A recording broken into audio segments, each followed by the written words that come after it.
अस्सलामुअलैकुम and a very good morning. जाक लोहार में आप सबको खुश आमदीद कहते हैं। मैं हूं मुनीबा आसिफ। मैं बिल्कुल ठीक ठाक हूँ। उम्मीद करती हूँ कि आप लोग भी जहाँ कहीं होंगे खैरियत से होंगे, ठीक ठाक होंगे, अपना ख्याल रख रहे होंगे और साथ ही साथ जनाब अपने माहौल का भी ख्याल रखने के हवाले से कोई ना कोई इक़दाम ज़रूर उठा रहे होंगे। उसके ऊपर भी आज हम इन डिटेल में बात करेंगे, लेकिन ओवरऑल अगर अभी बात करें तो हमारे यहाँ इस वक्त जो मसाइल चल रहे हैं ना घरों में, वो हमारे लाइफस्टाइल के हवाले से हैं, उस पर इम्पैक्ट क्या पड़ता है उस हवाले से है। कहीं बच्चों की पढ़ाई का मसला है, उनकी शख्सियत डिस्टर्ब होती है, तो कहीं हमारा जो अपना सुकून है ना वो बर्बाद होता है। और इन तमाम मसलों की सबसे बड़ी जो वजह है वो आमदनी में कमी है।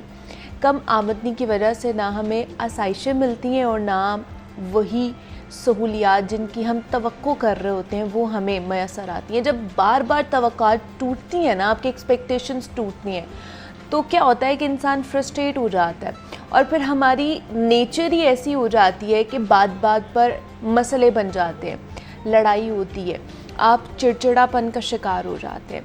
अब देखें कि मसला ये भी है कि हम समझते हैं चूँकि मसले ख्वाहिशों की वजह से है और लिहाजा ख्वाहिशें ही नहीं होनी चाहिए, बल्कि ऐसा नहीं है। ख्वाहिशें रखना तो हमारी बुनियादी हसलत है, यही तो हमारी ज़िंदगी में एक मोटिवेशन भी पैदा करती है, हमें आगे बढ़ने के हवाले से कह लें कि हिम्मत देती है। तो हमें चाहिए कि हम ख्वाहिशें ख़त्म ना करें, बल्कि वो काम करें जिनसे ये ख्वाहिशें आसानी से पूरी की जा सके, ताकि हम वो सब हासिल कर सकें जो हम करना चाहते हैं अपनी ज़िंदगी में। मगर हमें ये भी जहन में रखना चाहिए कि ख्वाहिशें रियलिस्टिक होनी चाहिए, यानी कि जिनको पूरा करना मुमकिन हो, और जो अखलाकी भी हों, यानी जिनकी खातिर किसी दूसरे का गला ना काटना पड़े या कोई कानूनी खिलाफ वर्जी ना करनी पड़े, किसी का हक ना मारना पड़े। आप ये देखें कि ये मसले जन्म कहाँ से ले रहे हैं। बुनियादी तौर पर तो ये मुल्क में मौशी बहरान की वजह से ही है ना, इसी की वजह से हर घर में मसले हैं, हर घर में परेशानियां हैं। तो आपका टारगेट भी यही होना चाहिए कि इस बहरान से कम आपने अपने घर को किस तरह निकालना है। मुल्क में बेशक मौशी बहरान ज़रूर है, महंगाई ज़रूर है, बहुत परेशानी भी है, मगर इसका हरगिज़ ये भी मतलब नहीं है कि आप अपना लाइफस्टाइल बेहतर नहीं कर सकते हैं या आप अपनी ज़िंदगी बेहतर तौर पर नहीं गुजार सकते हैं। बाकी मामलात तो वही के वही हैं, बल्कि मैं तो यूँ कहूँगी कि पैसा कमाने के अब तो नित नए तरीके हमारे पास आ चुके हैं, पहले से ज़्यादा तरीके हमारे पास आ चुके हैं। बात तो सीखने और समझने की है। सिर्फ ऐसे तरीक़ों को जानने की कोशिश करें जिनके ज़रिए आप अपनी जो स्किल्स हैं, कोई भी स्किल्स है आपके पास, उनको बेच सकें और अपने हवाले से कमाई कर सकें, आमदनी बना सकें। तो ये आज का हमारा पैगाम था कि किस तरह आप अपने लाइफस्टाइल को बेहतर कर सकते हैं। छोटी छोटी चीज़ें होती हैं जिनके ऊपर उनका ख्याल रख कर, उनके ऊपर काम करके आप बेहतर ज़िंदगी गुजार सकते हैं और ज़िंदगी में आगे बढ़ सकते हैं। तो जनाब अभी हमने भी आगे बढ़ना है अपने प्रोग्राम में। जनाब हम लोग ना एक बहुत ही जदीद और मसरूफ़ दौर में जी रहे हैं, जिसमें हर पल हर शख्स किसी न किसी वजह से बहुत बिज़ी रहता है। दिन भर की थकावट को दूर करने का एक बेहतरीन और वाहिद जो ज़रिया है ना, वो रात में अच्छी नींद लेना होता है। मगर एक्सपर्ट्स के मुताबिक जब आप दिन भर में बहुत ज़्यादा बिज़ी रहते होंगे और तनाव भरे माहौल में काम करते होंगे, तो रात की नींद लेना आपके लिए थोड़ा सा डिफ़िकल्ट हो जाएगा, क्योंकि स्ट्रेस यानी कि तनाव की वजह से हमारी जो ज़हनी सरगर्मियाँ ना वो भी मुतासर होती हैं और सुकून हासिल करना थोड़ा सा मुश्किल हो जाता है। अब ऐसी सूरत हाल में हमारे दिमाग में सवाल आता है कि हम लोग अपनी नींद को कैसे पूरा कर सकें। इसके अलावा एक और बात अहम है कि हमने सोने से पहले क्या खाया था और दिन भर हमारी खुराक में कौन कौन सी चीज़ें शामिल रही हैं जो हमारी नींद को बेहतर बना सकती हैं। इस पर आज हमने बात करनी है और इस पर बात करने के लिए हमारे साथ स्टूडियोज़ में मौजूद हैं डॉक्टर उसवा शहबाज हैं जो कि साइकोलॉजिस्ट हैं और डॉक्टर अमारा अतर हैं जो कि न्यूट्रिशनिस्ट हैं। तो इन दोनों को वेलकम कहते हैं। डॉक्टर उसवा को वेलकम कहते हैं, हमारा आपको भी वेलकम कहते हैं जाग लाहौर में। डॉक्टर उसवा, सबसे पहले आप ही की तरफ आऊँगी। क्या वजह है आजकल हर कोई यही कहता है कि नींद में बड़ा मसला है। बेशक नींद बहुत ज़्यादा आई हुई होती है, दिन भर हम लोग बिज़ी भी रहते हैं रूटीन, लेकिन जैसे ही हम रात को सोने के लिए लेटते हैं तो उस तरह की क्वालिटी वाली नींद नहीं आती है हमें। बहुत इम्पोर्टेंट टॉपिक है and thank you for selecting this. अच्छा, नींद के जो इश्यूज है ना, नींद की हैबिट्स हमारी बेसिकली ख़राब हैं। अच्छा। हमारे बेडरूम के अंदर टीवी है, हमारे पास 2 से 3 फ़ोन हैं, हमारे पास सारी गॉसिप्स तब हैं जब हम पूरे दिन का काम करके अपने बेड पे सोने के लिए लेटते हैं। बेसिकली बेड का कॉन्सेप्ट स्लीप है। बेड का कॉन्सेप्ट आपका एंजॉयमेंट, आपका चिल करना या आपका टीवी वॉच करना या फ़ोन स्क्रॉल करना नहीं है। जब आप अपनी क्वालिटी लाइफ जो है उसको ख़राब ऑफ कोर्स कर रहे हैं इस तरह से, क्योंकि बिस्तर पे लेटने का मतलब है कि अब आपको सोना चाहिए। हमारे बुक्स में एक टर्म होती है अनवाइंड द माइंड। अच्छा। अनवाइंड द माइंड का मतलब ये होता है कि 8 PM के बाद आप कोई भी ऐसी एक्टिविटीज़ ना करें जो आपको इम्पल्सिव रिएक्शंस जिसकी वजह से आ सकते हैं, या आप एंशियस या अग्रेसिव हो सकते हैं। फॉर एग्जांपल आदमी हजरात, मर्द हजरात बेसिकली क्या करते हैं, बेड पे बैठ के सारा जो उनका पॉलिटिकल जो शोज़ होते हैं, जितनी भी डिस्कशंस होती हैं, वो सोने से पहले देखेंगे। हाँ। इसके अलावा एक बच्चे क्राइम करते हैं कि जो प्रोहिबिटेड वेबसाइट्स होती हैं उनको विजिट करना कि जी अब मुझे कोई नहीं देख रहा, मैं ये चीज़ करूँ। वो आपको बहुत क्रॉनिक सिम्टम्स आ जाते हैं एंग्जाइटी के। और दूर नींद तो बहुत दूर चली गई है ना। जब आप इस तरह की चीज़ें करें, जब आपने एक प्लान बनाया हुआ ना कि मैंने जब अपने रूम में जाना है, आई लॉक द रूम और मैं जो मर्जी करूँगा या करूँगी। नॉर्मली बेसिकली बच्चे जब रिलेशनशिप्स में होते हैं, ये एक बहुत बड़ा मैटर है कि बहुत ज़्यादा लंबी टॉक्स और कॉल्स और इस तरह की चीज़ें, क्योंकि हमने अपना डे का जो काम है वो रात में शिफ्ट कर लिया। तो हमें अगर, और क्वालिटी स्लीप का मतलब ये नहीं है कि आपने, ये बहुत पुरानी बात है कि आपको 8 घंटे सोना ज़रूरी है। क्वालिटी स्लीप का मतलब है कि वो स्लीप जिसमें आप बहुत डीप स्लीप में हैं, वो चाहे 2 से 3 घंटे की है। अच्छा। फॉर एग्जाम्पल आप दोपहर को जो लोग नैप लेते हैं, नैप लेने के वक्त क्या होता है कि 10 से 15 मिनट्स आप सोते हैं और आप कहते हैं मैं बिल्कुल फ्रेश हो गया हूँ। सही। इसका मतलब है कि आपने क्वालिटी डीप स्लीप ली है। तो क्वांटिटी ऑफ स्लीप की ज़रूरत नहीं, क्वालिटी स्लीप लीजिए। क्योंकि जैसे मुझे 2-3 आवर्स सोना बहुत मेरे लिए ठीक है। अच्छा। मैं पेंटिंग्स करती हूँ तो मेरे लिए उतना सोना ठीक होता है। My husband use to sleep like, उनको 10 घंटे के बाद भी थोड़ा सा पिन ड्रॉप साइलेंस उनका ख़राब होगा तो वो कहेंगे कि जी यार तुम लोग सोने नहीं देते। तो डिफरेंस होता है मेरी और आपकी और बहुत सारे लोगों की स्लीप में। स्लीप बेसिकली वो है कि जहाँ पे आप डीप स्लीप में हैं और कोई थॉट नहीं है, ब्रेक हो रही, आपकी स्लीप ब्रेक नहीं हो रही। लेकिन अगर साइंटिफिकली पूछूं तो 24 घंटे में हमें कितने घंटे सोना चाहिए? देखें, जैसे ये डिपेंड्स, इट डिपेंड्स कि आप, मुझे जैसे मैंने बताया ना, मुझे कम नींद के बाद सेटिस्फैक्शन है। मैं फ्रेश हो जाती हूँ। कुछ लोगों को बहुत लंबी स्लीप चाहिए होती है। कुछ लोग 10 घंटे के बाद भी फ्रेश नहीं होते हैं। क्यों वो इसलिए फ्रेश नहीं होते? क्योंकि हमने अपनी स्लीप का जो स्टार्ट है वो रॉन्ग किया है। ये ऐसे ही है कि जब आपने ड्राइविंग का स्टार्ट रॉन्ग किया ना, तो आपका सारा सफर खराब हो गया। इसीलिए जब आप प्रॉपर्ली सोएंगे नहीं, उसको एक्सेलरेट नहीं करेंगे, तो आप अच्छी स्लीप नहीं ले सकते। तो आपकी अच्छी स्लीप नहीं होगी तो आपका मूड अच्छा नहीं होगा, आप लेथार्जिक फील करेंगे, ये भी मसला होता है। तो हमारा अब अच्छी नींद लेनी है, उसके लिए डाइट कितनी इंपॉर्टेंट है। डाइट भी बहुत ज़्यादा कह लें कि एक अहम रोल रखती है ना, कि आपने नींद से पहले क्या खाया है, क्या नहीं खाया, तो तभी आपको अच्छी नींद आएगी। एग्जैक्टली। हम तो यूजुअली ये चीज़ नहीं सोचते हैं। हाँ जी। अच्छा, सो बेसिकली पहले तो यही बात है कि आप देखिए आपको नींद क्यों नहीं आ रही है, आपको स्लीप डिप्रिवेशन क्यों है, आपको कोई स्टमक डिस्कम्फर्ट होती है, या आप एंशियस है, आपको एंजाइटी का ट्रबल है, या क्या है।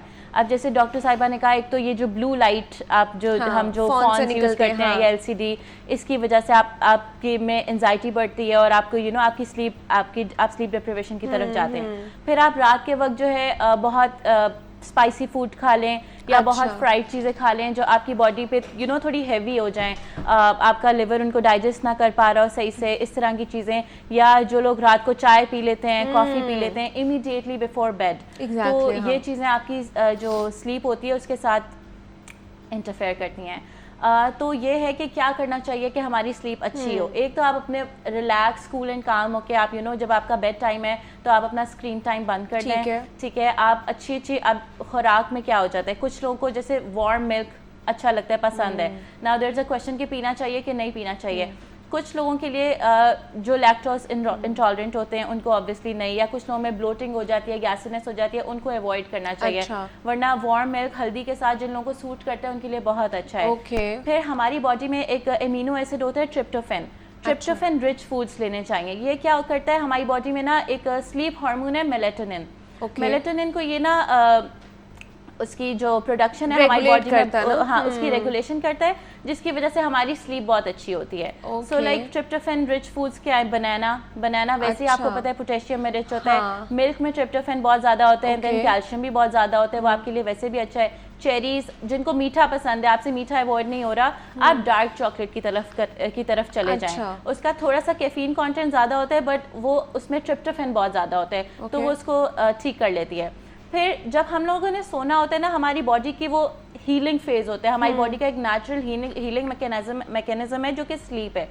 तो स्लीप के टाइम पे आपने ये करना है, एक तो आप हेल्दी ईटिंग करें, ठीक है। आपकी बॉडी एक सर्केडियन रिदम होता है जिसके बॉडी Accordingly हमारे चल रही होती है, ठीक है। 24 आवर, और वो हाँ। लाइट एंड डार्क के हिसाब से होता है, और ये नहीं कि ट्यूबलाइट के हिसाब हाँ, से वो रात और natural दिन, light, हाँ हाँ। नेचुरल लाइट के हिसाब से। तो उसके लिए अब मेरा डॉक्टर साहिबा से थोड़ा सा इस पे कॉन्फ्लिक्ट हो जाएगा कि आपको उसको रेगुलेट करने के लिए 7 to 9 आवर्स की स्लीप चाहिए। अच्छा। इससे ज्यादा लेंगे तो लेथार्जी की तरफ जाएगा, Okay. और इससे कम लेंगे तो आपको स्लीप डिप्रिवेशन होगी, उसकी वजह से आपका एपेटाइट, आपको भूख लगेगी, और भूख लगेगी तो आप फिर अपना कंफर्ट फूड ढूंढेंगे, आप गंदी चीज़ों पे बिंज ईटिंग करेंगे अगर आप सो नहीं रहे हैं। ठीक है। और फिर आपको मूड स्विंग्स आएंगे, और आपका अगला दिन सारा का सारा ऑब्वियसली उसकी वजह से खराब होगा। हाँ जी, खराब होगा, आपकी परफॉर्मेंस affect अच्छी होगा। नहीं होगी। जी। तो ये जी आगे लेकिन हाँ मैं ऑफ कोर्स मैं इसको आंसर करना चाहती हूँ। आपने जो बात की वो एक उस पर्सन की बात की है जिसकी नींद डिस्टर्ब है, अच्छा। या हो रही है। अच्छा। मैंने बात की कि मुझे फॉर एग्जांपल आपको या मुझे जो है वो 3 से 4 घंटे या 5 घंटे सोने के बाद सेटिस्फाई फील होता है, और मैं उसमें हैप्पी हूँ और मुझे फ्रेश फील हो रहा है। That is a healthy sleep, कि आपने उसके बाद अपने आप को लेथार्जिक फील नहीं किया। अच्छा। लेकिन और कई दफ़ा मैंने आपको ये भी बताया कि 10 से 12 घंटे के बाद भी लोग हैप्पी फील नहीं कर रहे feel नहीं होते। करते वो हैं, इसलिए नहीं कर रहे होते, ऑफ कोर्स उनकी हैबिट्स खराब होती हैं, ईटिंग हैबिट्स खराब हैं, Okay. स्लीपिंग हैबिट्स खराब हैं, वॉच टाइम बहुत ज़्यादा है, फिर उनका जो है वो इम्पल्स जो है ना, इम्पल्सिव रेट बहुत ज़्यादा है। इम्पल्सिव रेट का मतलब ये होता है कि आप बहुत ज़्यादा एग्रेसिव हो रहे हैं। कई दफ़ा हस्बैंड वाइफ जो होते हैं, मेरे पास कल एक कपल आए हुए थे और उन्होंने कहा जी कि हम जब भी बेड पे बैठते हैं ना तो ये ना कोई फैमिली आर्ग्यूमेंट शुरू कर देती है। अब इस तरह के इवेंट्स जब आप रात को करेंगे और बेड के ऊपर आप बैठ के वो मुर्गों की तरह लड़ रहे हैं और आर्ग्यूमेंट्स कर रहे हैं, तो तो आप फिर नींद कहाँ आएगी? कहाँ आएगी? तो उसके बाद जब आपने उसके बाद जो वाइफ ने ये कहा कि जी मैं जब ये तो आराम से सो गए थे, मैं पूरी रात रोती रही। तो ये वो चीजें हैं जो हमें नहीं करनी। That is what I am saying. तो इसलिए नींद जो है ना वो लेना बहुत इंपॉर्टेंट है, और ख़ासतौर पर क्वालिटी वाली नींद लेना जिसमें आपकी फिजिकल एक्टिविटी भी बहुत अच्छे तरीके से इन्वॉल्व होती है। दूसरा कि आप डाइट किस तरह की ले रहे हैं वो भी बहुत ज़्यादा इम्पैक्ट रखती है इसके ऊपर। तो उसके ऊपर हम बात कर रहे थे, डॉक्टर उसवा हमारे साथ मौजूद थी, डॉक्टर हमारा ने हमें ज्वाइन किया था। आप दोनों का बहुत शुक्रिया, thank you so much for coming. और जनाब, मौसमियाती तब्दीलियों की बदौलत ना रोज़ बरोज़ आपको पता है कि हमारा जो मौसम है वो गर्म होता जा रहा है, और इसलिए हम जो लिबास पहनते हैं इसका हमारे लिए ठंडा रहना बहुत अहमियत का हामिल है। क्योंकि मौसम गर्मा में अक्सर लोग अपने पहनावे को लेकर ख़ासा परेशान रहते हैं कि किस तरह का हमने लिबास मौसम गर्मा में ज़िबतन किया करना है जिसमें गर्मी कम से कम महसूस हो सके। अब इस मौसम में ख़वातीन के जो ख़ासतौर पर डार्क कलर के मलबूसात होते हैं ना, वो हल्के रंगों में तब्दील हो जाते हैं, और इसलिए ख़वातीन को चाहिए कि वो सिर्फ मौसम की मुनासबत के साथ तैयार करदा जो मलबूसात है ना वो पहने। तो आज हमने उसी पे बात करनी है कि जिस तेज़ी से मौसम गर्मा जो है वो आता जा रहा है और टेम्परेचर दिन ब दिन चेंज होता जा रहा है, बढ़ता जा रहा है, तो इसमें हमने किस तरह के कपड़े पहनने हैं, किस तरह के डिज़ाइन होने चाहिए, ख़ास तौर पर मर्दों के लिए किस तरह का फैब्रिक होना चाहिए, किस तरह के डिज़ाइनिंग होनी चाहिए। तो इस पर बात करने के लिए हामिद सईद साहब हमारे साथ स्टूडियोज़ में मौजूद हैं, जो कि इंटरनेशनल वार्डरोब कंसल्टेंट हैं। हामिद साहब, आपको वेलकम कहते हैं जागो लाहौर में। कैसे हैं आप? ठीक है जी, ठीक, अल्हम्दुलिल्लाह। आपने ये कैसे? मैं भी बिल्कुल ठीक ठाक। हामिद साहब, आज तो हमने ट्विनिंग ही कर ली है। ये बिल्कुल सही है, बड़ी आज कोऑर्डिनेशन हम दोनों की अलग की तरफ से ना ट्विनिंग हो बिल्कुल गई ऐसे है। ही, ऐसे तो हामिद साहब, मौसम जितनी जल्दी से जी, तब्दील हो रहा है ना, जी। मतलब मौसम बहार तो हमने देखा ही नहीं है। नहीं है। जैसे ही सर्दी खत्म हुई है, गर्मी ने जो है ना वो हमें अपनी गिरफ्त में ले लिया है। ऐसे ही है। तो क्या करें, जिस तेज़ी से टेम्परेचर जो इंक्रीज़ करता जा रहा है, इसमें अब हमने कैसे कपड़े पहनने हैं या किस कलर्स को हमने ज़्यादातर पहनना है? जैसे आपको पता है कि मैं यूजुअली वो 4 कलर्स हैं, ब्लैक है, नेवी है और डार्क चारकोल है और ग्रे। लेकिन इस बार मैं 5 नए कलर्स जो है ना अच्छा। वो लेके आया वाह, वाह, वाह, हूँ, वाह। और 5 नए कलर, लेकिन उनको इस्तेमाल कैसे करना है उसके बात करेंगे। तो 5 जो इस वक्त ट्रेंडिंग कलर्स हैं पूरी दुनिया में Okay. स्प्रिंग के लिए, समर के लिए, वो हैं, एक है मोका कलर। तो Okay. मोका कलर में आप टॉप्स भी कर सकते हैं, बॉटम भी कर सकते हैं। फिर है ग्रीन, और वैसे भी सीज़न जो है वो समर का है, तो ग्रीन इज़ ऑलवेज हाँ। जिसे कहते हैं कि उसका नेचर के करीब तरीन कलर है। फिर तीसरा कलर है tomato red. Tomato red. Tomato red में आप ऑब्वियसली यू कैन क्लासिक में भी जा सकती हैं, स्टेटमेंट पीसेस बना सकती हैं। और चौथा कलर है पाउडर पिंक, जो वैसे ही हमारा बड़ा अच्छा कलर है, पाउडर पिंक है। और पांचवा कलर उसमें जो है वो है अपना पांचवा कलर, 5 कलर्स हैं, ठीक है, उनकी अब बात करते हैं। अच्छा, इस टेंजरीन। अच्छा, अब टेंजरीन एक्चुअली हमारी कंप्लेक्शन पे अच्छा नहीं लगता। हाँ, वो क्योंकि थोड़ा अगर सा ऑरेंज टाइप में हाँ, उसकी फैमिली से और है। जो ब्राइट जब टेंजरीन हाँ। है ना, लेकिन उसको बर्nt ऑरेंज में हम ले जा हाँ, सकते हैं। हाँ। अच्छा, पहनने का तरीका ये है कि जो कलर्स हमारे कलर्स नहीं है, जैसे मोका हमारा कलर नहीं है, तो मोका को आप ऐसे करें कि मोका को एक्सेसरीज में ले लें। ओके। आप बेल्ट ले सकते हैं, वॉच ले सकते हैं, ओके। आप हैंड बैग ले सकते हैं। फेस के करीब ना रखें, अच्छा, फेस के करीब फेस ना के करीब, क्योंकि फेस के करीब आएगा तो वो तो वही आपके जो बेसिक कलर्स हैं वही ज़्यादा अच्छे लगते हैं। तो जैसे फॉर एग्जांपल आपने शॉल ली है, तो शॉल के बॉर्डर पे आप कर सकती हैं वो कलर। ओके। अगर आप अगर मर्दों के लिए ये है कि आप पॉकेट स्केयर ले सकते हैं, और उसके साथ आप टाई का कलर जो है उसका चूज कर सकते हैं। ओके। तो आई वुड से कि पाउडर पिंक तो वैसे ही हमारा कलर हाँ, है, तो वो पाउडर पिंक हम में तो इजीली पहन सकते वो हैं, इजीली we can पहन wear सकते that, हैं। हाँ। और जैसे ग्रीन भी वी हाँ, वो कैन भी पहन डू सकते दैट। हैं।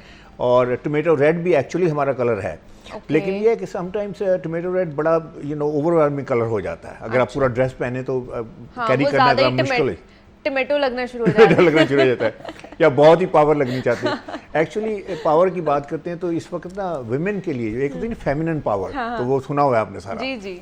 तो अब है सॉफ्ट पावर के साथ। ओके। बल्कि वो कहते हैं ना, मोहम्मद अली का एक बॉक्सर जो था, उसकी एक बड़ी अच्छी कोटेशन है कि move like a butterfly and sting like a bee. क्या बात है, तो वाह। आपने सॉफ्ट पावर के साथ जाना है, ठीक है, पावरफुल तो रहना है, Yeah. इसके I mean you need to look powerful. तो ये जैसे मैंने कहा कि इन कलर्स को आप एक्सेसरीज में कर सकते हैं, या उसमें जैसे पॉकेट स्क्वायर है, और इस तरह करके आप ठीक उसको इनकॉर्पोरेट कर सकते हैं। इन 5 कलर्स को। 5 कलर। ठीक है, पाउडर पिंक आप पहन सकते हैं, टेंजरीन, और ये खास तौर पर जो मोका मोका कलर कलर है ना, ये हमारा इसको कलर आपने नहीं है। एक्सेसरीज या बाकी चीजों में आपने कह लें कि उसको इनकॉर्पोरेट Incorporate करके करना है। पहन लेना है। जैसे आपने हैंड बैग ले लिया, हाँ। ठीक है, तो हैंड बैग अगर आपने टोमेटो रेड में ले लिया है, तो या शूज हैं आपके उसमें ले लें, या बेल्ट में ले लें, या वॉच का स्ट्रैप है उसमें ले लें, हाँ।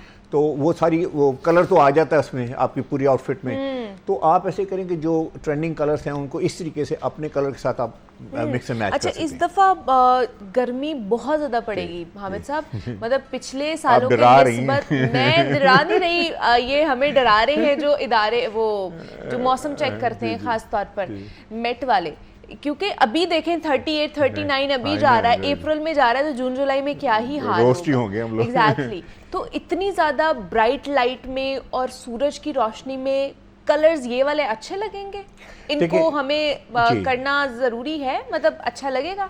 देखिए, एक तो अच्छा लगना है ना कलर्स को, उस पॉइंट ऑफ व्यू से एक आपने ये भी देखना है कि आपकी बॉडी कैसी है। जैसे जी। आप बहुत लाइटर कलर पहन लेते हैं, इफ यू लगता है हैवी बॉडी हाँ। है, तो आप और लार्जर और लगेंगे। ज़्यादा larger तो इसलिए करें कि उनको इनकॉर्पोरेट करें आप अपने ड्रेस में, और ख़ास तौर पर फैब्रिक बड़ा इंपॉर्टेंट है इसमें, जैसे ओके। आपने बात की। जी, जी। तो फैब्रिक में ये है कि आप लिनन में चले जाएँ। लिनन की जैसे मर्दों के लिए शर्ट्स हैं, बड़ी अच्छी हैं लिनन की शर्ट्स, और वैसे भी बड़ी वो प्रेपी समझी जाती हैं, हाई एंड समझी जाती है, अपर क्लास समझी जाती हैं। इसी तरह आप लिनन की पैंट्स में जा सकते हैं। अच्छा। लिनन की आप जो है ना जैकेट्स जो हैं, जो अनस्ट्रक्चर्ड जैकेट्स हैं, वो they are very popular specially in upper class and all that, so we can incorporate that. ज़्यादा महंगा नहीं है। अच्छा। सिर्फ आपके पास लेकिन ये है कि पूरा उसका वार्डरोब होना चाहिए लिनन का। फिर ऑर्गेनिक कॉटन जो है वो बड़ी ब्रीदेबल फैब्रिक्स में जाएं, जो ब्रीदेबल ब्रीथ करते हैं, क्योंकि जो क्लिंगी किस्म के फैब्रिक्स हैं और जो ब्रीथ नहीं करते वो आपको कंफर्टेबल नहीं करेंगे। ऑब्वियसली जितनी गर्मी आगे पड़ने वाली है, वो जितना ब्रीदेबल होगा, जितना पतला कपड़ा होगा, उतना ही ज़्यादा अच्छा लगेगा। ड्रेसिंग सेंस हमारी किस तरह की होनी चाहिए खासतौर पर समर्स में, क्योंकि गर्मियाँ बहुत तेज़ी से आती जा रही हैं, आगे ईद भी है, तो उस पर आपने कौन से कलर्स आप पहन सकते हैं? 5 नए कलर्स हमने आपको बता दिया है कि आप वो पहन सकते हैं, इनकॉर्पोरेट कर सकते हैं अपनी वार्डरोब के अंदर उनको। तो हामिद सईद साहब हमारे साथ मौजूद है। हामिद साहब, बहुत शुक्रिया आपके वक्त का कि आप आए, और यहाँ पे ब्रेक लेते हैं, यहाँ पे मिलते हैं इस ब्रेक के बाद।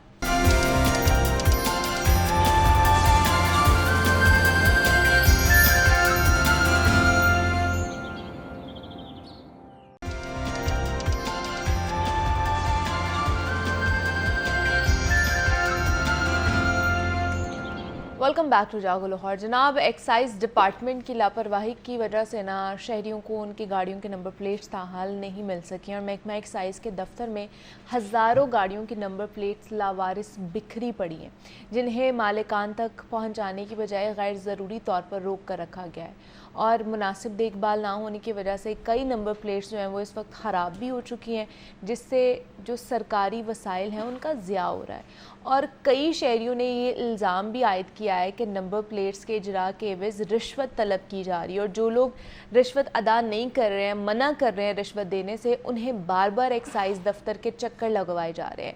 तो इस पर आज हम बात करने वाले हैं कि शहरियों को ताहाल उनकी जो गाड़ियों की और बाइक्स की नंबर प्लेट्स हैं वो क्यों नहीं मिल रही है, इसकी वजह क्या है और ये जो इल्ज़ामात लगाए जा रहे हैं एक्साइज डिपार्टमेंट के ऊपर रिश्वत के हवाले से वाकई ही ऐसा है या नहीं है। तो इस पर बात करने के लिए आतिफ परवेज़ ने हमें ज्वाइन किया है, नुमाइंदा लाहौर न्यूज़ है। आतिफ, आपको वेलकम कहते हैं जागो लाहौर में। कैसे हैं आप? ठीक है जी, थैंक यू। मैं ठीक हूँ, आप कैसी हैं? मैं भी बिल्कुल ठीक ठाक। आतिफ, कहने को तो हर महकमे की जो कारकर्दगी है ना वो बहुत ही शानदार है और जब हम देखते हैं या सुनते हैं, ये रिपोर्ट्स हमारे सामने आती है तो फिर तो अल्लाह ही हाफिज़ होता है उन लोगों का। अब एक्साइज डिपार्टमेंट का ही आप देख ले कि कितने साल हो गए हैं कि नंबर प्लेट्स का मामला चलता आ रहा है, मसला चलता आ रहा है, अभी भी वही सूरत हाल है, कोई बेहतरी नहीं आई है इसके अंदर। जी बिल्कुल ठीक कहा आपने कि हर डिपार्टमेंट जो है उसकी तरफ से ये दावे किए जाते हैं कि सर्विस डिलीवरी जो है बेहतरीन है, A1 होगी, सारे मसाइल जो हैं वो हल कर दिए गए, लेकिन जब अंदर जाके देखें ग्राउंड रियलिटीज़ जो है वो बिल्कुल मुख्तलिफ है। अब ये एक्साइज की बात कर लीजिए तो नंबर प्लेट जैसे एक आम शहरी का ID कार्ड होता है, तो गाड़ी के लिए भी डाटाबेस जो एक्साइज का बनाया गया है वो नंबर उसी के ज़रिए से अगर गाड़ी चोरी हो जाए तो उसका मुकदमा जो है दर्ज किया जाता है। टैक्स के हवाले से, शनाख्त के हवाले से, ये हम जो देखते हैं चालान वगैरह होते हैं, ये सिर्फ और सिर्फ नंबर प्लेट के ज़रिए से ही जो है किए जाते हैं। लेकिन एक्साइज डिपार्टमेंट की गफलत की वजह से हम देख रहे हैं कि हज़ारों जो शहरी हैं, ये सिर्फ लाहौर की बात हो रही है कि हज़ारों नंबर प्लेट्स जो हैं ये एक्साइज डिपार्टमेंट का अली कॉम्प्लेक्स में ऑफिस है, वहाँ पर डंप कर दी गई हैं और शहरी जो हैं इन नंबर प्लेट्स के हसूल के लिए मुसलसल ख्वार हो रहे हैं। और ये अब तो महकमा एक्साइज की जानिब से रूल जो है वो उसको चेंज किया गया है कि एक सर्टन फीस देकर आप बाहर से भी नंबर प्लेट बना सकते हैं, लेकिन पहले ये लाजमी था कि एक्साइज से ही नंबर प्लेट जो है हासिल की जाए, लेकिन दूसरी तरफ नंबर प्लेट्स जो है वो वक्त पर फराहम नहीं की जाती। आपने भी, हमने इस पर काफ़ी बहुत दफ़ा पहले शोज़ किए हैं, हमने एक्साइज डिपार्टमेंट के अफसरान को भी बुला के उनसे पूछा है, लेकिन कुछ नहीं हुआ। लेकिन वो यही दावे करते जाते थे कि जल्द जो है इस मसले को हल कर लिया जाएगा। जब हमने अब इसको इन्वेस्टिगेट किया है तो हज़ारों नंबर प्लेट्स जो हैं इस वक्त भी एक्साइज के दफ्तर में मौजूद हैं और दूसरी तरफ शहरी जो है वो नंबर प्लेट के हसूल के लिए दफातर के नहीं, तो वो डिलीवर क्यों नहीं हो रही है? वहाँ पे क्यों पड़ी हुई है? डंप कर दी है उन्होंने, वो वसाइल का भी ज़िया है, पैसों का भी ज़िया है। वैसे उसको देने के लिए मेहनत करनी पड़ती है, लोगों को तलाश करना पड़ता है, जो नंबर आते हैं। फिर जो इल्ज़ामात लग रहे हैं कि अगर वैसे प्लेट्स दे दी जाए तो वो जो ऊपर से पैसा आता है वो कैसे होगा, तो ये इल्ज़ामात भी किसी हद तक इनमें भी सदाकत मौजूद है कि जो शहरी के हम अपनी नंबर प्लेट लेने के लिए जब एक्साइज के दफ्तर जाते हैं तो वहाँ पर मौजूद अमला जो है वो पैसे भी मांगता है और अगर ना दिया जाए तो फिर तरखा दिया जाता है कि अभी मिल नहीं रही, आप 2 दिन बाद आइएगा, 1 दिन बाद आइएगा। तो इस हवाले से जब एक्साइज के हुकाम से बात हुई, ख़ासतौर पर DG एक्साइज जो हैं उमर शेर चट्ठा, उनकी तरफ से कहा गया है कि ये नंबर प्लेट जो हैं वो 2-3 साल या 4 साल पुरानी हैं, इनको अब मालिकान तक पहुंचाने के लिए कोशिश तो की जा रही है, लेकिन इतने अरसे में मालिकान ने अपने तौर पर नंबर प्लेट्स जो है, क्योंकि गाड़ी तो चलानी है, गाड़ी तो चलानी है, सड़कों पर बनवाने हैं, नंबर प्लेट्स ना होने की वजह से उन्होंने अपनी नंबर प्लेट्स जो है वो बनवा ली। उसके साथ साथ एक मालिक ने गाड़ी जो है वो आगे फरोख्त कर दी, उसके बाद 1 से 2 या 3 हाथ आगे बिक चुकी है। तो अब गाड़ी मालिक तक पहुंचना जो करंट है उस तक पहुंचना भी एक्साइज डिपार्टमेंट वालों का कहना है कि ये मुश्किल अमल है। तो पहले ही ये फराहम कर दी जाती तो ना शहरियों को इतनी जो है ख्वारी का सामना करना पड़ता और ना ही जो है हम ये मामले को सामने ला रहे थे। और जब हमने DG से पूछा तो उन्होंने कहा नहीं जी इस तरह नहीं है, ये मामला उधर रखी हुई, हम कोशिश कर रहे हैं इसको डिलीवर किया जाए। पोस्ट ऑफिस के साथ हमने एक मुआहदा किया हुआ है जिसके ज़रिए से ये मालिक मालिकान तक डाक के ज़रिए पहुंचाने की कोशिश की जा रही है। 20 रुपये एक नंबर प्लेट के हैं, अगर डाक के ज़रिए से अगर दूसरी निजी सर्विसेज हासिल करें तो 300 रुपया उसका वसूल किया जाता है। लेकिन अभी भी हमने कल तक भी चेक किया तो अभी भी नंबर प्लेट्स जो है वो उतनी तादाद में वहाँ से निकली नहीं। जैसे आप वीडियो में देख भी रहे हैं कि कितनी बड़ी तादाद में नंबर प्लेट, ये सारी लाहौर की हैं। अच्छा, ये सब की सब लाहौर के शहरियों की हैं कि जो इस वक्त वहाँ पर डंप करके रखी हुई है और उसको उस तरीके से निकाला नहीं जा रहा। और जैसे आप बता रहे हैं कि नया एक वो फैसला किया गया है, कैबिनेट से इन्होंने अप्रूवल ली है। महकमा एक्साइज डीजी एक्साइज ने बताया कि 2024 में हमने ये एक अप्रूवल ले ली है कि अब शहरी 2000 रुपया जो है टोकन उसके नंबर के अगेंस्ट एक्साइज में जमा करवाएंगे पैसे। बिल्कुल एक्साइज में जमा करवाएंगे और फिर अपनी नंबर प्लेट जो है वो बाहर से भी तैयार करवाई जा सकती है। इसके साथ ही वो जो हम वैनिटी नंबर के हवाले से भी एक जो बात स्टोरी है कि महकमा एक्साइज की जानिब से एक वैनिटी नंबर यानी कि आप अपने नाम से कंपनी के नाम से ज़ात बरादरी के नाम से नंबर हासिल कर सकते हैं। वो भी बना सकते हैं और इसके लिए महकमा एक्साइज ने पिछले साल एक बड़े पैमाने पर आगाही मुहिम का आगाज़ किया और हमें भी बताया गया कि जैसे स्क्रीन पर देख रहे हैं कि नाम जो है नामों के अगेंस्ट बिल्कुल नंबर हम मिल सकती है कि लोगों ने लगाई हुई होती है नंबर प्लेट पे, किसी ने जट के नाम से, किसी ने एडवोकेट लिखा होता है, किसी ने डॉक्टर लिखा होता है। वो जैसे कि आतिफ मेरा नाम है, आपका मुनीबा है, तो वो नाम के अगेंस्ट उस तरीके से नंबर प्लेट मिल सकती है। वो नंबर्स, नाम अल्फाबेटिकली भी आप ले सकते हैं, लेकिन उसके लिए पैसे पे करने पड़ेंगे। जितना उसकी डिमांड होगी, जितनी ज़्यादा उसकी बिडिंग होगी, उतने ही वो ऊपर जाता जाएगा और महंगा होता जाएगा। तो जब ये इन्होंने मंसूबे का शुरू किया तो मीडिया को और लोगों को यही बताया गया था कि इससे महकमा एक्साइज को बहुत ज़्यादा पैसे जो हासिल होंगे और महीने का करोड़ों रुपया जो है सिर्फ नंबर प्लेट की हसूल की ऑक्शन ई ऑक्शन की मद में आएगा।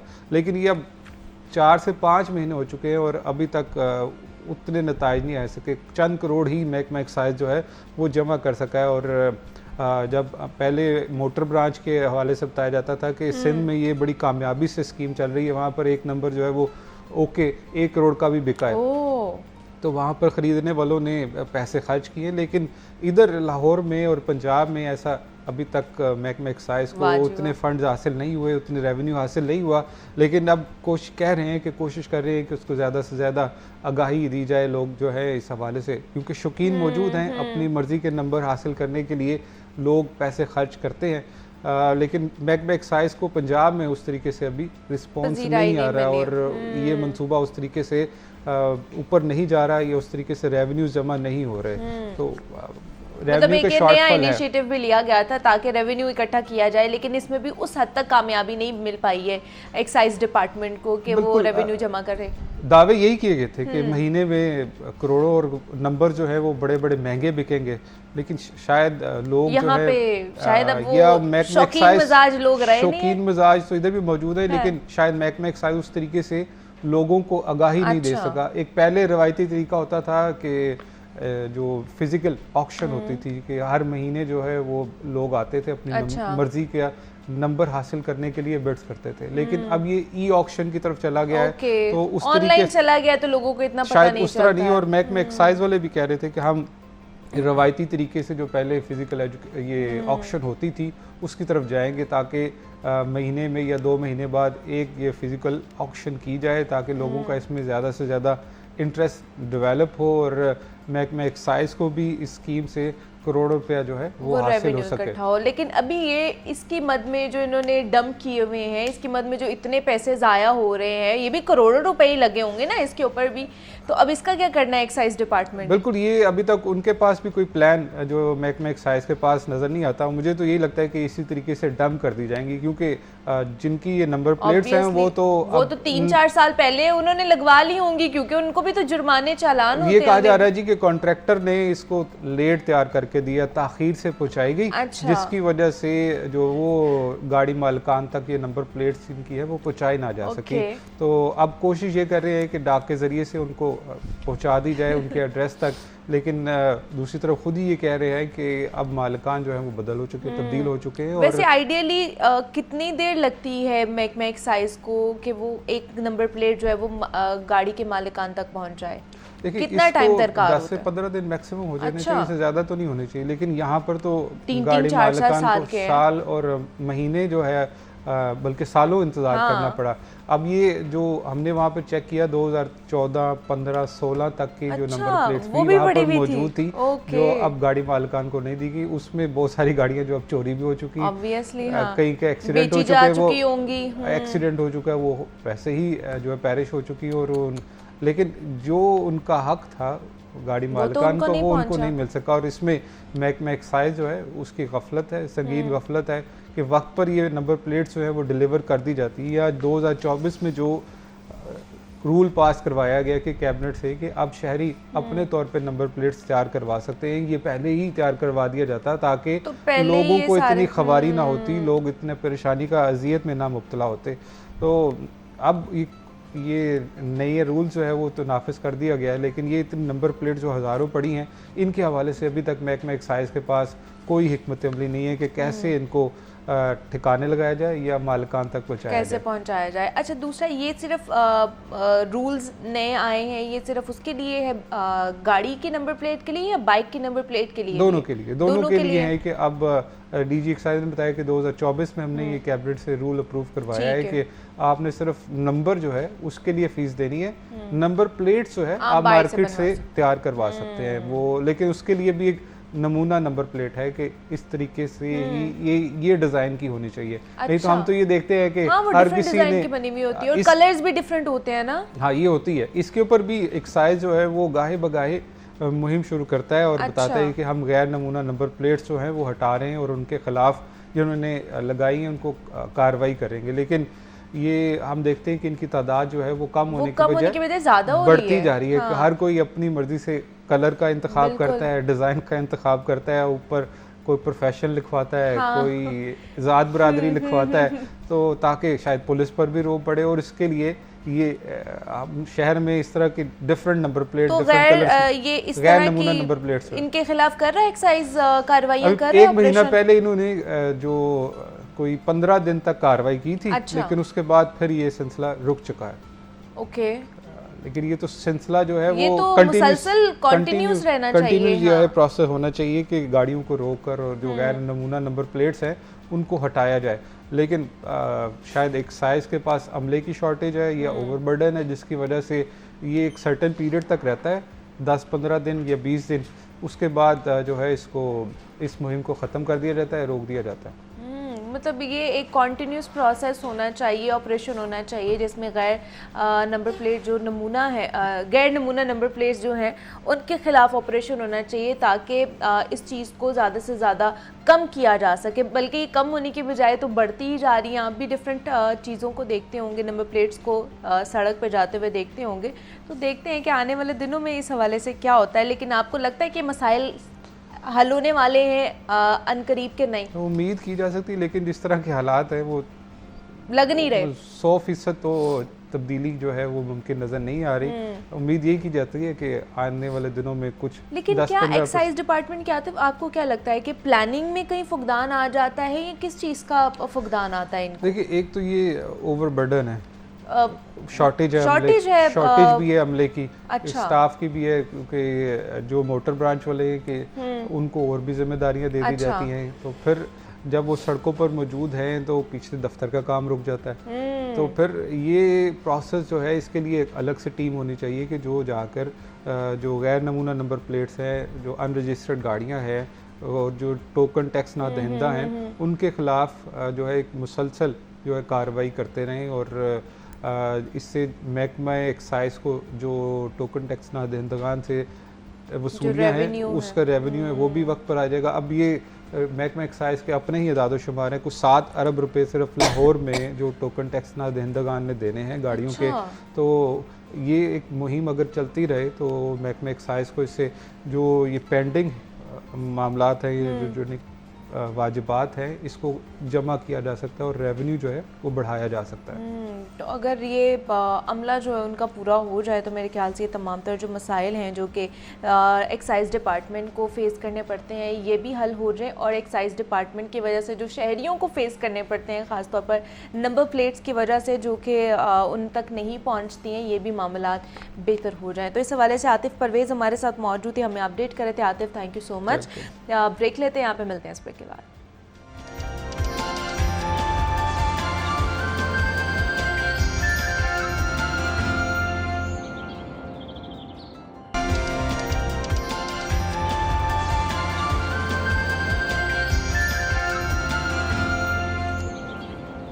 वेलकम बैक टू जागो लाहौर। जनाब, कुछ क्लाइमेट चेंज के हवाले से बात करते हैं, क्योंकि आबो हवा की तब्दीली और माहौलियाती तहफ़्फ़ुज़ दुनिया के मुस्तक़बिल को तश्कील देने वाले दो अहम सुतून हैं, और दर्जा हरारत में अचानक इजाफे की वजह से गर्मी की शिद्दत में भी इजाफा हो चुका है। और अभी अप्रैल के महीने में आप ये देख लें कि सूरज पूरी तपश अपनी बरसा रहा है, तो ज़रा सोचें कि जून और जुलाई की गर्मी किस कदर ख़तरनाक साबित हो सकती है। तो लिहाजा मौसम में अचानक इस हद तक तब्दीली आने से अगर वक्त पर बारिशें ना हुई तो आने वाले वक्त में बहुत सारे मुश्किलात का हमें सामना करना पड़ सकता है। और मौसमियाती तब्दीली की बुनियादी वजूहात में ग्लोबल वार्मिंग, फॉसिल फ्यूल का बेदरेग इस्तेमाल, धुआं छोड़ने वाली गाड़ियाँ, बेतहाशा फैक्ट्रीज़, ईंटों के भट्टे, जंगलात की कटाई, दरख्तों और पौधों की कमी, ये सारी चीज़ें ना सरे फहरिस्त आती हैं। अब ग्लोबल वार्मिंग की वजह से सूरज की शुआएं जो है बहुत तेज़ी से ज़मीन तक पहुंचती हैं, जिसकी वजह से गर्मी का दौरानिया दिन ब दिन बढ़ता जा रहा है। तो आज हम इसी के हवाले से बात करेंगे कि जनाब पाकिस्तान में मौसमियाती तब्दीलियों की वजह क्या है और इससे कैसे निपटा जा सकता है।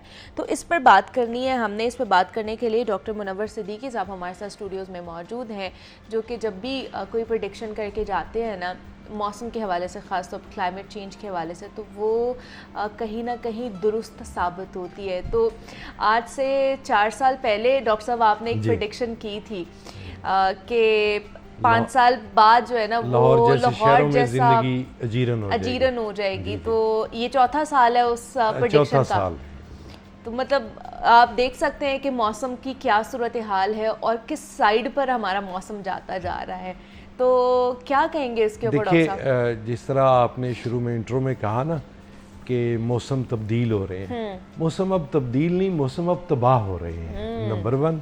नंबर 2, हम अभी तक जो सारे लोग ही कह लें जो इस्तेलाह इस्तेमाल करते हैं वो ग्लोबल वार्मिंग है। हाँ जी। अच्छा, चले मुझे छोड़ दें आप। यूनाइटेड नेशन का जो क्लाइमेट के शोबे का हेड था ना, उसने ये पिछले साल जो है वो कहा था कि हमारे पास सिर्फ 2 साल बचे हैं। अच्छा। अब हमारा तो ये है ना कि ऐसे ही जितना कितना अपने तौर पे पढ़ लिया, तो उनको तो इन्फॉर्म करने वाले, बताने वाले, उनके तो सेंटर बने होते हैं। तो उसने कहा था कि सिर्फ 2 साल बचे हैं। फिर इसी तरह यूनाइटेड नेशन का जो क्लाइमेट चीफ है वो ये बात कह चुका है, ये जो मैंने आपको ग्लोबल वार्मिंग वाला कहा, वो कहता है अब ग्लोबल बॉइलिंग है। सो मौसम अब तब्दील नहीं, तबाह हो रहे हैं। ये ग्लोबल वार्मिंग नहीं, ग्लोबल बॉइलिंग है, यानी अब हम उबल रहे हैं। अच्छा, फिर ये मैंने उनको दिए भी थे, मैं दुनिया ही में लिखा था। हाँ जी, दुनिया अखबार में मैं लिखा था कि ये ना 2022 की बात है। अच्छा। कि जब मैंने ये लिखा था कि मज़ीद ज़्यादा से ज़्यादा 5 साल बचे हैं, फिर लाहौर जैसे तमाम शहर। अच्छा, अब ये सिर्फ लाहौर का रोना नहीं होगा, ये पूरे जनूबी एशिया का यही रोना होगा कि भारत, बांग्लादेश, ये जो पूरा इलाका है। मिसाल के तौर पे कल की जो एक रिपोर्ट शाया हुई है, अभी स्क्रीन पे अगर वो दिखा सकें, तो मैंने लिखा था कि मुस्तकबिल का अफ्रीका यानी सहरा लाहौर जैसे शहर यानी साउथ एशिया होगा, जनूबी एशिया।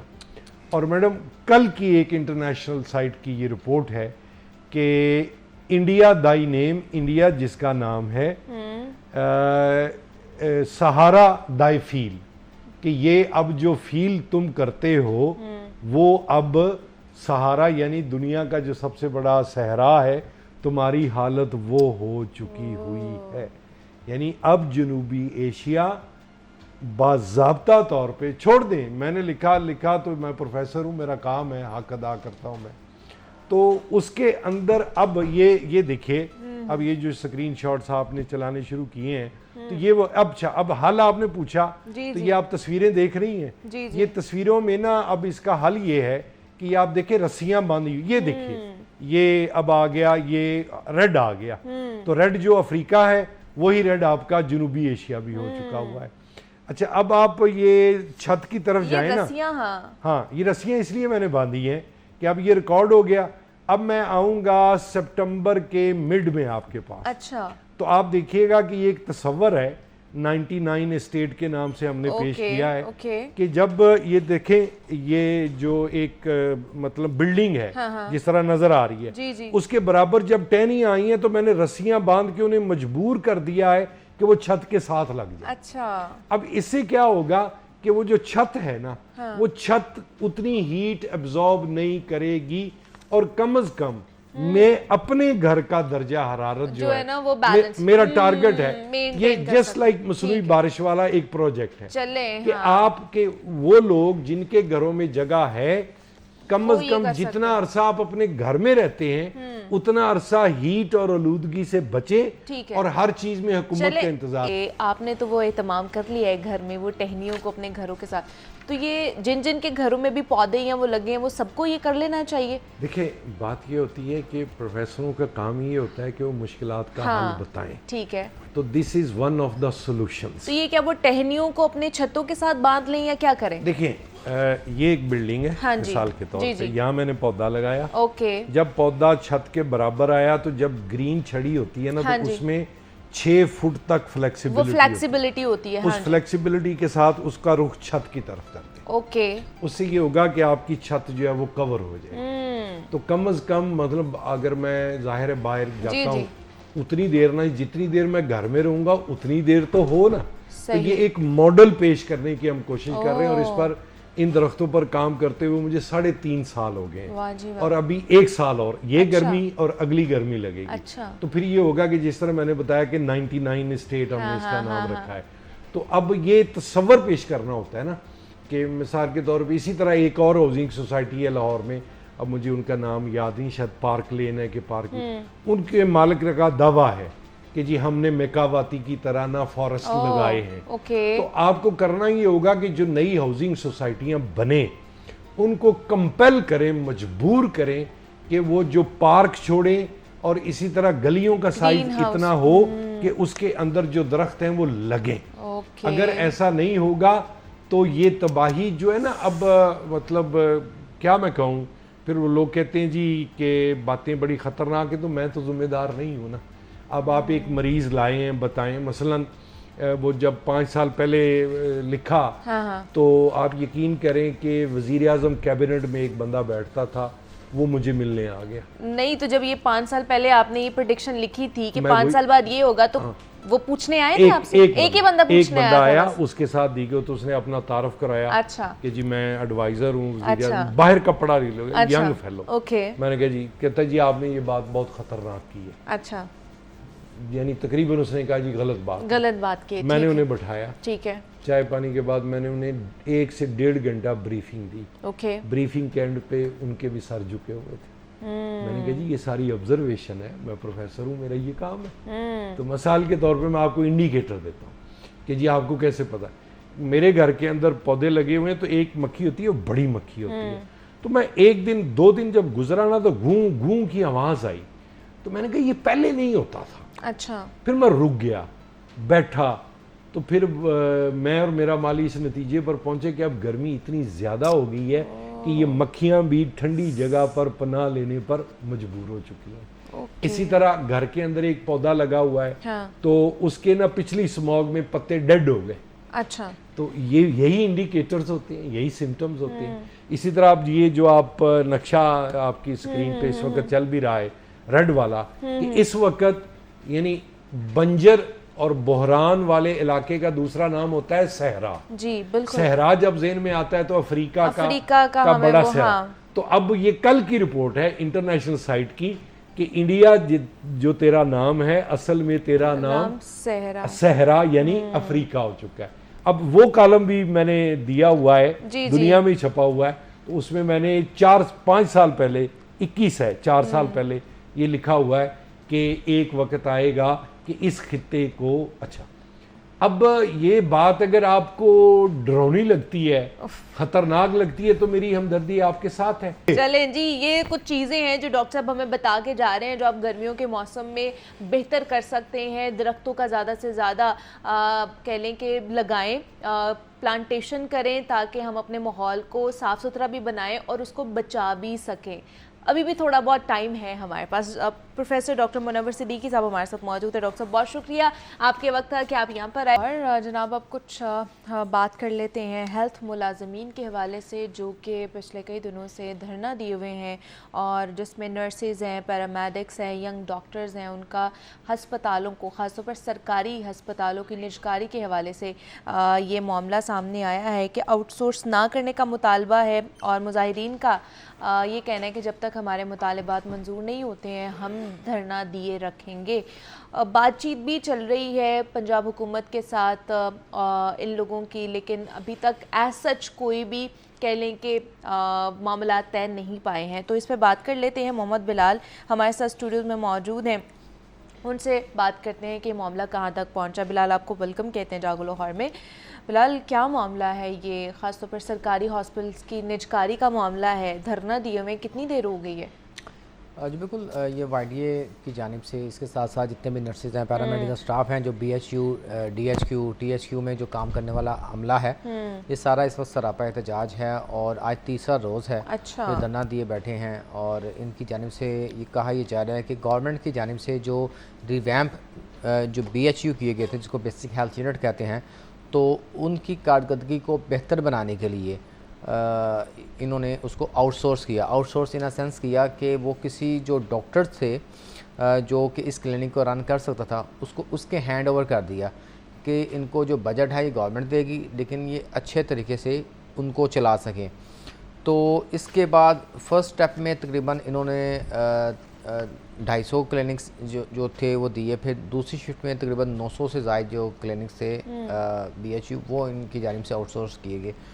अब 2 से 3 बातें ये हैं कि एक इसमें ये बात है कि लाहौर का जो जिना हॉस्पिटल है उसकी जो इमरजेंसी है उसको भी आउटसोर्स और हॉस्पिटल को भी आउटसोर्स करने के हवाले से जो एप्लीकेशंस हैं NGO से वो मांग ली गई हैं। तो इस वजह से साथ YDA भी अटैच हो गई है कि हॉस्पिटल्स की जो प्राइवेटाइजेशन है ये होने जा रही है।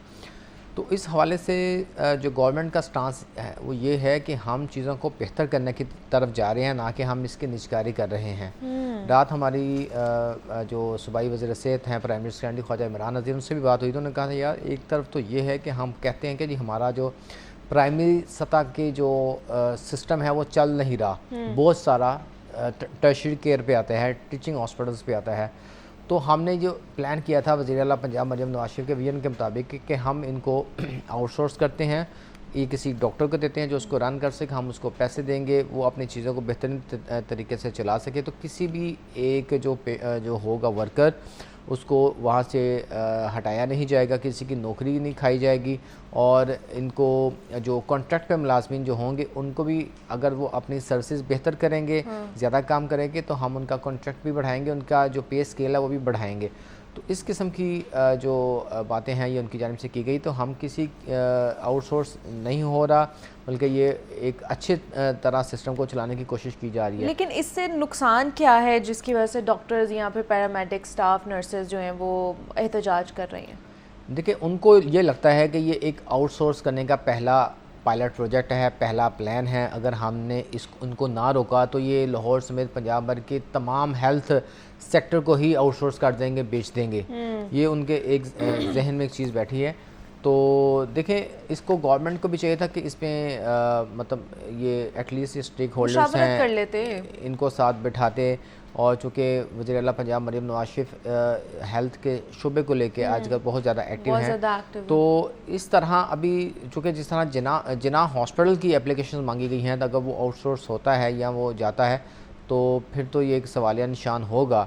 चूँकि जो YDA है इनकी जानिब से कहा यह जा रहा है कि इस तरह इलाज मुआवजा महंगा होगा, जो NGOs आएंगी वो चलाएंगी। चूँकि ये एडमिनिस्ट्रेशन और क्लिनिक का जो मैनेजमेंट है उसको आउटसोर्स करने का जो प्लान है ये किया जा रहा है। तो दूसरी तरफ जब हम देखते हैं, बात करते हैं कि हमारे पास हल क्या है, इससे पहले जब पीटीआई की गवर्नमेंट थी तो उनकी जानिब से एमटी एक्ट लेके लागू करने कराने की कोशिश की। उस वक्त बहुत ज़्यादा हड़तालें हुई तो फिर उसको इम्पोज नहीं किया जा सका। अब चूँकि ये जो BHU लेवल पे चीज़ों को इन्होंने डॉक्टर्स को क्लिनिक्स दिए हैं कि आप इनको चला सकें, और अब ये जिना हॉस्पिटल्स की इन्होंने NGO से जो रिक्वेजिशंस है, रिकमेंडेशंस है वो मांगी है। तो अब अगर आप सिस्टम को बेहतर करना चाहते हैं तो फिर थोड़ा सा इनको डिफरेंट जो एक्टिविटी है तो वो करनी पड़ेगी। तो एक तरफ तो हमारा ये है कि हम कहते हैं जी हम हॉस्पिटल में जाते हैं, हमें तो इलाज हमें मुआवजा नहीं मिलता, मुआवजा नहीं डॉक्टर्स मिलता। काम नहीं करते, जो अमला छोटे वाला है वो भी काम नहीं करता, मशीनें अक्सर जो डायग्नोस्टिक हैं वो ख़राब रहती हैं, लैब टेस्टों की रिपोर्ट ठीक नहीं, करप्शन है, बदनवानी है, अद्वियात की चोरी है, ये सारे मामलात हैं। तो वो एक सिस्टम में आ जाएंगे ना जब ये तो हाँ आउटसोर्स हो जाएंगे। तो ये सिस्टम को बेहतर करने के लिए कुछ ना कुछ तो करना पड़ेगा। नहीं तो अब जैसे ये लोग धरना किए बैठे हैं और वो कह रहे हैं कि जी इसकी वजह से जैसे आपने कहा कि इलाज भी महंगा हो जाएगा, तो वाकई ऐसा होगा अगर इसकी निजकारी हो जाती है, आउटसोर्सिंग हो जाती है तो? देखिए मुनीबा, अभी तो बड़ी इनिशियली स्टेज है, अभी तो जो काम हो रहा है वो सिर्फ BHU लेवल पे हो रहा है। अच्छा, लाहौर के अंदर 3 से 4 BHU हैं, वो मतलब हमारे लाहौर के एंड पे साहिब वागा टाउन पे होगा या इसी तरह के छोटे छोटे वहाँ पे जिधर सिर्फ आप नज़ला ज़ुकाम के छोटे मोटे जो पेशेंट है वो जा सकते हैं। मेरा ख्याल है BHU देने से इलाज महंगा नहीं होगा, बल्कि BHU देने से BHU एक्टिव होंगे, मरीजों को ट्रीटमेंट मिलेगा। ये वो जगह जो खंडर बने थे जिधर कोई जाता नहीं था, बजट जो आता था वो खा पी जाते थे वहाँ के जो लोग थे, तो पेशेंट को वहाँ पे ट्रीटमेंट नहीं मिलता था। सही है। BHU लेवल पे तो मैं कहता हूँ कि ये बड़ा अच्छा स्टेप है, क्योंकि हमारे जो जनूबी पंजाब में तकरीबन ये BHU RSC मिला के तकरीबन ये 9 से 10 हज़ार बनते हैं ये जो साइट्स हैं। तो उस पर अगर हम ये सारा जो करेंगे तो सिस्टम जो है ये बेहतर हो जाएगा और मरीजों को जो ट्रीटमेंट है, जो रोज़गार है वो भी मिलेगा। तो इस पॉइंट ऑफ व्यू से जाके मैं समझता हूँ कि एक बेहतर एक सिस्टम है, इसको करना चाहिए। तो अभी इन लोग गवर्नमेंट और ये जो धरना दिए बैठे हैं इनमें डेडलॉक है, मुतालिबात चल रहे हैं, एक दूसरे की सुन रहे हैं या नहीं सुन रहे हैं? देखें, एक तरफ अगर हम बात करते हैं कि गवर्नमेंट ने इनसे अगर मुशावरत नहीं की, तो दूसरी तरफ इनकी जानिब से भी बड़ी जल्दबाजी की गई, आके ऐलान किया। ये एक पहले तो एक जलसा था, जुलूस था जो कि गंगाराम से शुरू हुआ, इन्होंने चेयरिंग क्रॉस पे आके करना था, फिर उसके बाद घर चले जाना था। इन्होंने वहाँ पे धरने का ऐलान कर दिया और धरने का ऐलान कहा कि जब तक हमारे मुतालबात मंजूर नहीं होते तो हम यहाँ बैठे रहेंगे। तो अब इनकी जानिब से भी एक अग्रेसिव एटीट्यूड जो रवैया है ये रखा गया। अब गवर्नमेंट की जानिब से भी जो रखा गया, अब गवर्नमेंट कहती है कि हम इस वक्त जो ब्यूरोक्रेसी भी है साथ, CM पंजाब भी उनके साथ है, मिनिस्टर भी सारे एक पेज पे हैं, ये कहते हैं हम सिस्टम की बेहतरी के लिए काम कर रहे हैं कि इतना अरसा हो गया है, हमें गालियाँ पड़ती हैं, हम लोग हमसे पूछते हैं कि भाई सिस्टम को आप क्यों नहीं बेहतर कर पा रहे। आप लोग ही कहते हैं जी डॉक्टर जाते हैं तो वो नहीं मिलता, अमला है तो वो नहीं मिलता। ख़ासकर ये BHU RSC ये जो सुपर एरियाज़ है या ये जो हमारे जो जनूबी पंजाब के जो इलाके हैं, यहाँ पे तो आपको पता है ट्रीटमेंट के हालात तो पहले वैसे हैं। तो इस पॉइंट ऑफ व्यू से गवर्नमेंट की जानिब से आपस में अभी तक इनकी जो डेडलॉक बरकरार है, आपस में अभी कोई इनिशिएटिव हो नहीं सके। गवर्नमेंट भी ये कहती है कि जी डॉक्टर जब आते हैं तो ये अपनी जो होती हैं पर्सनली जो मुतालबात हैं वो मनवा के चले जाते हैं। हमसे ओवरऑल सेक्टर पे, हेल्थ सेक्टर पे बात करें, हमसे डायलॉग्स करें कि चीज़ों को बेहतरीन कैसे किया जा सकता है। देखिए अभी कुछ दिन पहले ये गवर्नमेंट की जानिब से लाहौर के 35 अस्पतालों के MS लगाने थे, तो उन्होंने बड़ा अच्छा इस दफ़ा काम किया कि इनके तहरीरी जो टेस्ट हैं ये लिए जाए। ये हिस्ट्री में पंजाब की पहली दफ़ा जो MS हज़रा जो लग रही हैं इनकी, उन्होंने इनकी एप्टीट्यूड का टेस्ट लिया कि ये कितने काबिल हैं। इनसे पूछा गया कि हॉस्पिटल मैनेजमेंट किस तरह होगी, आप एड्स के पेशेंट्स आएंगे उसको किस तरह केटर करेंगे, जो पंजाब हेल्थ केयर कमीशन ने जो स्टैंडर्ड्स बनाए हैं, SOPs बनाए हैं, उनको कैसे बेहतर करेंगे, ऑपरेशन थिएटर्स को किस तरह फॉलो करेंगे, बकाया जो प्रोक्योरमेंट का सिस्टम है, प्रोक्योरमेंट सिस्टम में आपको पता है कि बड़े फ्लॉज हैं, उनको कैसे बेहतर किए, ये इनका जो टेस्ट है ये लिया गया है। गुज़श्ता रोज़ पंजाब हुकूमत की जानिब से हॉस्पिटल्स की बेहतरी के लिए, मतलब इससे पहले तो इन्होंने स्पेशलाइज ने पंजाब गवर्नमेंट ने कहा था कि तमाम MNA MPA के इसको हम एक हॉस्पिटल्स देते हैं, ये हॉस्पिटल्स का विज़िट करेंगे। रात को इन्होंने लाहौर के 20 और पंजाब के 51 जो टीचिंग हॉस्पिटल्स है वहाँ पे जो commissioner, deputy commissioner, additional secretaries, deputy secretaries और जितने भी स्पेशल मॉनिटरिंग जो टीमें हैं सीएम पंजाब की और जो स्पेशल ब्रांच की टीमें हैं, इनको हॉस्पिटल मुख्तस कर दिए हैं कि ये हॉस्पिटल में जाएं और वहाँ के हालात हमें बताएं, वहाँ पे चीज़ों को देखें और वहाँ पे एमएस प्रिंसिपल से बातचीत करें और मरीजों की बेहतरी के लिए जो काम है ये करें। चूँकि होता ये है कि मुनीबा, इससे पहले भी हमने देखा कि MNMPA वाला भी नहीं चल सका, ये भी नहीं चल सका, ये अब देखेंगे कैसे चलेगा। लेकिन सिस्टम ये है कि आप ये जो लोग जाएंगे, इतना फोकस किया जा रहा है, आप ये बात समझने की कोशिश करें कि हॉस्पिटल्स के हालात लेकिन फिर भी ठीक नहीं हो रहे। वही ना कि इतना ज़्यादा, आपको भी पता है वज़ीर आला पंजाब ने पिछले दिनों विजिट्स भी किए हैं हर हॉस्पिटल में जाके, फिर अखाड़ पछाड़ भी हुई है, हर जगह अमला भी चेंज हुआ है, तो फिर भी ऐसा तो नज़र आया आपको कुछ बेहतरी? उसमें 0.0% भी नज़र आई है? उसमें मैं ये समझता हूँ कि 3 चीज़ें कर लें तो ये सिस्टम कुछ बेहतर हो सकते हैं। ये अच्छा इकदाम है कि ये मॉनिटरिंग टीमें होनी चाहिए। अच्छा। ये जानी चाहिए हॉस्पिटल्स के अंदर, एडिशनल सेक्रेटरीज को जाना चाहिए, ये जितनी स्पेशल मॉनिटरिंग टीमें हैं या स्पेशल ब्रांच हैं या डिप्टी कमिश्नर चक्कर लगाने चाहिए। लेकिन सबसे पहले जो इनको अभी जो इशू आ रहा है वो बजट का इशू आ रहा है। सीएम पंजाब ने जो विज़िट किए म्यो में, जिना में, तो अभी तक जो लाइबिलिटीज़ के जो मामला थे, जो बजट थे, अभी तक रिलीज़ नहीं हो सके। 20-22 अरब रुपए की जो लाइबिलिटी है वो बदस्तूर स्टिल बरकरार है। अच्छा। तो जब तक वो पेंडिंग लाइबिलिटी क्लियर नहीं करेंगे, लोगों को उनके जो पैसे हैं वो नहीं देंगे, तो सिस्टम जो अद्वियात का है या तो नहीं सर्जिकल ठीक होगा डिस्पोजेबल फिर है वो स्ट्रीमलाइन नहीं हो सकता। वो चीज़ें उस तरह जो है ये शिकार रहेंगी तजब्ज़ब की। तो यही वजह है। दूसरी जो वजह ये है कि इस वक्त हॉस्पिटल्स के अंदर जो खाली सीटें हैं डॉक्टर्स की, वो अभी भी तकरीबन 60% फील है, 40 to 45% अभी भी खाली है। अच्छा। तो एक तरफ हॉस्पिटल्स के अंदर जो जिन डॉक्टर्स की कमी है उनको पूरा किया जाए, नर्सेज और जो पैरामेडिकल स्टाफ का जो कमी है उनको पूरा किया जाए। तो ये 2 सिस्टम पे अगर फोकस किया जाए। तो तीसरा जो एक मैनेजमेंट है, अभी अगर मेरिट पे आके ये MS और प्रिंसिपल्स लगाएं, जो मैनेजमेंट जिनको आती हो, जिनको पता हो कि प्रोक्योरमेंट को किस तरह बेहतर किया जा सकता है, YDA को किस तरह काबू करना है, जो पेशेंट आते हैं जो अटेंडेंट उनके साथ आते हैं, जो लड़ाई झगड़े के जो वाक़यात होते हैं उनको किस तरह हैंडल करना है, तो ये सारे जो मसाइल हैं ये हल हो सकते हैं। तो इतनी बड़ी ये कोई रॉकेट साइंस नहीं है। लेकिन इशू यही है कि बजट दें, डॉक्टर्स की जो सीट्स हैं, खाली असामी है उन्हें पुर करें और एडमिनिस्ट्रेटिव बेहतर हो जाए। ये 3 सेक्टर्स अगर आपके बेहतर हो जाते हैं ना, तो ये पूरे का पूरा हेल्थ सिस्टम जो है ना वो बेहतर हो सकता है अगर इसके ऊपर काम कर लिया जाए। तो देखते हैं कि ये खासतौर पे जो धरने का मामला है कहाँ तक पहुँचता है, दोनों में बनती है ये नहीं बनती है, डेडलॉक बरकरार रहता है। तो हमारे साथ मोहम्मद बिलाल मौजूद है। Bilal, thank you so much. मुझे इजाज़त दीजिए, अपना ख्याल रखिएगा, अल्लाह हाफ़िज़।